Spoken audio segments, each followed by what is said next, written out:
La République démocratique du Congo, l'épidémie à virus Ebola, le cap des 1000 morts vient d'être franchi. La sortie de crise en Algérie, Bouteflika de plus en plus isolé. L'Angola, le fils de l'ex-président Dos Santos, a été libéré après 7 mois de prison. Et puis le Togo, la recomposition de la commission électorale, c'est les 4 sujets au menu du regard croisé de ce jour. On va commencer donc cette émission avec Basile Agbo, directeur de publication de Freedom Fighters. Bonsoir Basile. Oui, bonsoir Samuel et bonsoir grand confrère, grand ami de vieille date que je n'ai plus vu depuis un moment. Et donc bonsoir également aux amis téléspectateurs de New World TV. Le grand ami, c'est Constant Lemou, analyste politique. Bonsoir Constant. Bonsoir Samuel, bonsoir à Basile et bonsoir à tous les amis qui nous écoutent et qui nous suivent sur New World Info.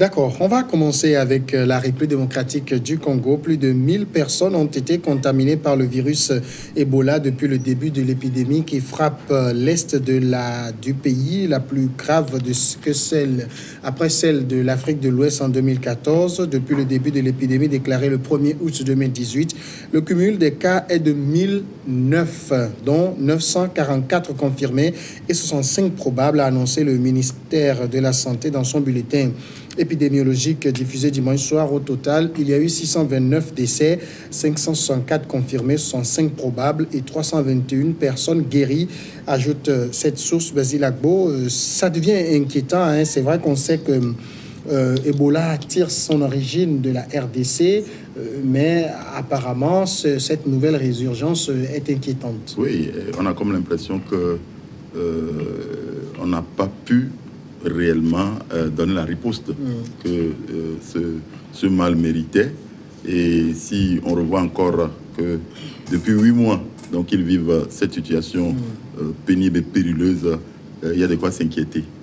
S'inquiéter parce que si on n'est pas arrivé donc à maîtriser le virus Ebola, la question continue de se poser de savoir si elle ne va pas continuer par se répandre au travers donc de l'Afrique centrale, et on ne sait jamais ce qui peut arriver et lorsque ça déborde les frontières de l'Afrique centrale. Donc je crois que il y a de quoi vraiment s'inquiéter et que la communauté internationale au travers donc de l'Organisation mondiale de la santé doit vraiment prendre le problème à bras le corps et pour que vraiment ce mal-là ne décime pas la RDC qui vient de sortir heureusement d'une situation que nous tous on applaudit, et puis bon, maintenant la riposte qui va leur être faite, c'est le virus Ebola. Je crois qu'il est très important que la communauté internationale se mobilise pour vraiment donner une chasse à ce mal-là qui est très inquiétant. D'ailleurs, même le mode de transmission et avec tout ce que ça entraîne comme mort, déjà, on parle de 629 décès. Je crois que ce n'est pas petit. Ce n'est pas petit. Et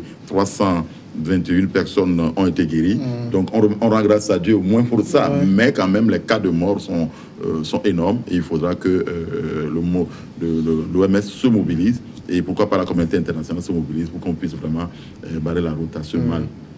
Alors, Constant, le cas de la RDC fait naturellement qu'on pense à ce qu'il y a eu en Afrique de l'Ouest, notamment au Libéria, en Sierra Leone et en Guinée, avec des centaines de milliers de morts.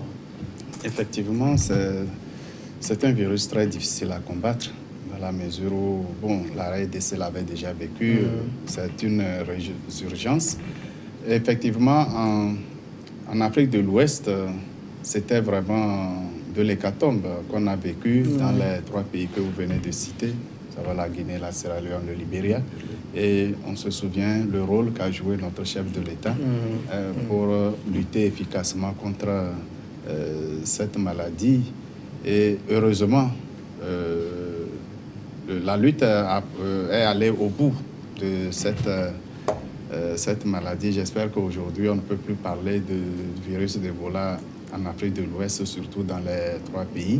Mais il y a lieu de prendre les dispositions parce que la mobilité humaine est très, très grande et la transmission de ce virus est très facile aussi.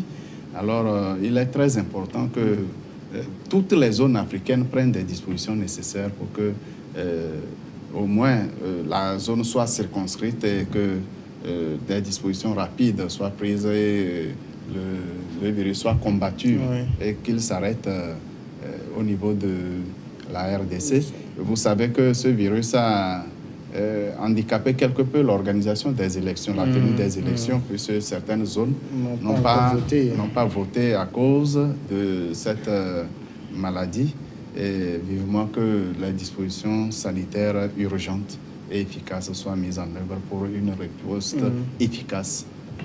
La RDC en a besoin. Elle vient de sortir, comme l'a dit Basile, d'une longue crise politique qui a durement éprouvé l'économie. Ce mal, si jamais il n'est pas combattu, viendra vraiment anéantir tous les espoirs des Congolais. C'est l'homme qui est au centre du développement. Ouais. Et s'il n'est pas sauvé, je ne sais à quoi servent les richesses immenses de ce pays. Alors, ce qui complique peut-être le cas au niveau de cette épidémie, c'est le mode de vie même des populations. Effectivement, c'est ce que j'allais dire. C'est-à-dire, est-ce que les populations sont informées sur l'habitude alimentaire qu'ils doivent corriger? Parce que lorsque vous prenez sur vous de dire que bon, nous sommes dans une zone où il y a beaucoup de viande et puis nous allons en consommer comme on veut, où on veut, eh bien c'est de là où le mal vient. Vous savez, à l'époque, lorsque le Libéria souffrait de ces cas-là, eh bien, la réponse a été qu'on a fait tout pour sensibiliser les populations de l'Afrique de l'Ouest et pour que nous évitions donc certains comportements alimentaires et autres. Je crois qu'il est très important. Vous savez, c'est vrai, la RDC est tout un continent. Qui fait 40 fois le Togo. Donc, il va falloir qu'il fasse un effort gigantesque pour pouvoir sensibiliser les populations. Parce que de tout compte fait, si la population n'est pas sensibilisée, il est difficile de donner la vraie réponse à ce mal-là. Il faut que la population participe à l'évacuation de cette maladie. Si malheureusement la population croit que on peut consommer la viande n'importe où, n'importe comment, je crois qu'on aura beau faire les efforts qu'il faut, mais le résultat ne sera pas atteint. C'est ce que j'allais dire tout à l'heure, que l'habitude alimentaire doit vraiment être corrigée dans ces milieux-là. Comme on les connaît, c'est des milieux de forêt et les gens aiment beaucoup plus la viande. J'ai même discuté avec quelqu'un qui a visité la RDC qui dit, mais là-bas, vous ne verrez pas comme on le fait ici, des gens font de l'élevage de poulets, non? Dès qu'ils ont envie de viande, ils rentrent dans la forêt et ils ressortent avec une viande sauvage. C'est ça, cette habitude-là. Il faut quand même que les gens arrivent à corriger ça. Si on ne corrige pas, on a beau lutter contre ce mal-là, ben, il reviendra. C'est très dangereux, puisque ça tue rapidement. Ça tue très rapidement. Lorsqu'on nous parle déjà de 1009 cas et que nous avons déjà 629 décès, ben, il faut se dire on a dépassé le seuil des 50% de décès. Donc ça veut dire qu'il faudrait que la population soit vraiment sensibilisée et qu'un effort gigantesque soit fait dans tous les milieux les plus reculés. Vous savez, c'est difficile. C'est difficile. La RDC, vraiment, si on donnait à quelqu'un d'aller diriger ce pays-là, ben, il va regarder par deux fois. C'est très gigantesque. Maintenant, peut-être au-delà de l'habitude alimentaire qu'évoquait Basile, il y a même le mode de vie, c'est-à-dire, par exemple, dans des familles où on a des décès, c'est les parents qui veulent manipuler le corps, qui veulent apporter le bain mortuaire et tout cela. Or, c'est des facteurs de contagion. Effectivement, vous allez remarquer qu'en Afrique, nous adulons beaucoup nos morts. Et nous ne sommes pas prêts à les lâcher, quelle que soit la cause du décès. Et l'ignorance aidant, effectivement, un corps, disons une personne décédée du virus, le virus reste vivant et très transmissible, que le corps comporte encore, surtout les baves et autres. Effectivement, ça, c'est très contagieux. C'est de gros risques que prennent les familles, les parents des défunts. Ça pose problème. Aujourd'hui, c'est une question de sensibilisation. C'est une question de sensibilisation. Moi, je dirais même 1000 cas en 7 mois, c'est moindre. C'est moindre, oui. Je dirais que c'est moindre parce que c'est un virus qui se répand très rapidement et qui tue vite. Alors, je me dis, soit la population n'est pas très concentrée, ou encore le dispositif sanitaire a joué un rôle important pour limiter l'hécatombe. Sinon, mais ça, et si les 1009 cas, ce n'étaient que les cas déclarés et connus. Effectivement. Voilà. Effectivement. Donc, il faut aussi compter avec les cas non déclarés. Des gens sont sûrement morts très loin des structures sanitaires, des cas qui n'ont jamais été déclarés aux structures pour qu'on en fasse l'addition à ce chiffre, effectivement. Donc, la situation, elle est préoccupante. Il faudrait vraiment un travail de sensibilisation. Et je pense que c'est ce travail-là qui a beaucoup payé quand il s'agissait de lutter contre le même mal en Afrique de l'Ouest. La sensibilisation était très, très importante. Alors, on est quand même dans des pays où même l'accès au système de santé est véritablement difficile. Hein. Si ces systèmes existent... Si ces systèmes existent, c'est ça ce qu'on disait tout à l'heure. C'est pas un pays qui a été dans le bonheur. Hein. C'est un pays qui a beaucoup souffert. Et les structures du pays, on se pose la question de savoir est-ce que les présidents, enfin le gouvernement qui s'en va, a eu le temps de s'occuper du social, parce que de toutes les façons, tout ce qu'on a vu pendant le règne donc, de Kabila a été beaucoup plus politique, beaucoup plus la guerre, beaucoup plus la force, que de penser, n'est-ce pas, à la vie de la population. Et je crois que c'est ça qui fait aujourd'hui obligation de se poser la question, est-ce que vraiment les structures sanitaires existent? Est-ce qu'elles peuvent fonctionner pour que le résultat qu'on veut atteindre avec ce mal-là puisse être atteint? C'est ça. Ou alors, c'est comme j'étais en train de le dire, l'Organisation mondiale de la santé a obligé peut-être de dépêcher sur le terrain des groupes, des équipes sanitaires très équipées, et pour que vraiment on puisse vraiment enrayer ce mal-là. On ne peut pas laisser la RDC seule face à cette situation-là. Je crois que lorsqu'il y a un mal quelque part, eh bien la communauté se mobilise. Et tous ceux qui s'étaient mobilisés autour donc, des élections doivent également comprendre que bon, maintenant les élections sont passées, il faut aider les populations de la RDC à vivre. Et je crois que chacun doit mettre du sien pour que vraiment on puisse enrayer cette pandémie qui est en train donc de faire du mal à la RDC. On est aussi dans l'est de la RDC, zone très instable, et ça complique aussi le travail de ceux, par exemple, l'OMS et tout cela qui peuvent prêter main forte pour la riposte. Nous savons tous que dans un pays en difficulté, surtout où sévissent des conflits armés, il est difficile naturellement que les actions humanitaires puissent accéder à ces types de zones.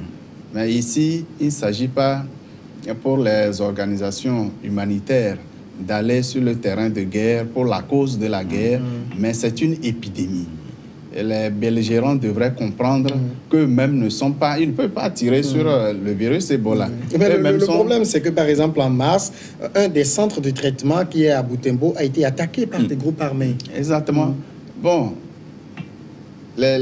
ceux qui attaquent, quel est leur niveau d'instruction? Quel est leur niveau d'éducation d'une manière générale? C'est des miliciens, c'est souvent des analphabètes ou des enfants soldats. Bon, ils attaquent parce que c'est la consigne donnée ou bon, dans leur formation, voilà ce qu'ils peuvent faire. Rien d'autre, ils ne peuvent pas réfléchir, ils ne posent pas de questions. Alors, ils ont oublié qu'eux-mêmes ne sont pas à l'abri de ce virus. Et si jamais ils sont atteints, rapidement, eux-mêmes vont se le partager. Et ce sont les contingents qui vont tomber rapidement.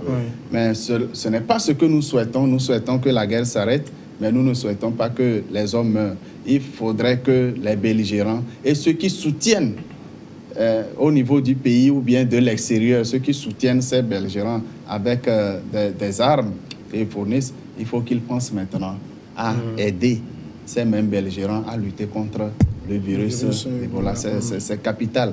Aujourd'hui, on ne peut plus, le pays ne peut plus s'amuser à se faire la guerre armée, alors que le mal décime déjà les populations civiles et les populations armées même ne sont pas épargnées. C'est une question de bon sens. Alors, on a plusieurs fois des cas d'Ebola au niveau de la RDC qui refont surface. On ne semble pas trop avancé côté recherche. Oui, c'est ce que je disais. Lorsque, par exemple, vous sortez d'une longue période de guerre, on oublie l'essentiel.